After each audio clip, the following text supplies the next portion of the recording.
পুরনো দিনের ধুলো মাখা পথ দেখায় নতুন আলোর নতুন ভবিষ্যৎ।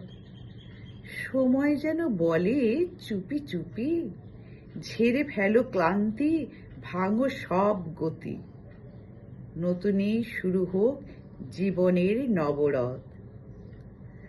পহেলা বৈশাখ আসে চুপে চুপে ছন্দে, অতীতের হিসেব মুছে এক দ্বন্দ্বে।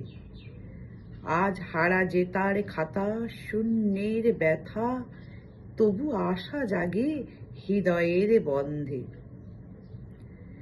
নতুন বছর কি শুধু ক্যালেন্ডার পাল্টানো, নাকি নিজের মাঝে নতুন করে সাড়া জাগানো? যে ছিল ভুল গতকাল, আজ স্বচ্ছ জবাবে মুছে যাক সেই সওয়াল।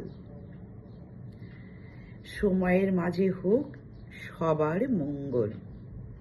মানুষ তো সময়েরই প্রতিচ্ছবি, বছর বদলায় বদলায় তারই রবি। যদি মন না বদলায় তবে নতুন কি বা হয়?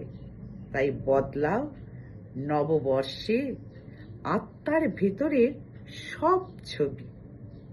তাই নববর্ষ মানে শুধু উৎসব নয়, এ যে আত্মার নবজাগরণের পরিচয়, যেখানে প্রতিটি নব শুরু যে বদলে ফেলা শেষেরই গুরু।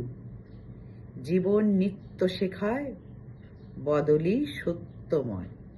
কলমে কবি ডক্টর অসীম কুমার নস্কর, কণ্ঠে আমি টুলু ঘোষ।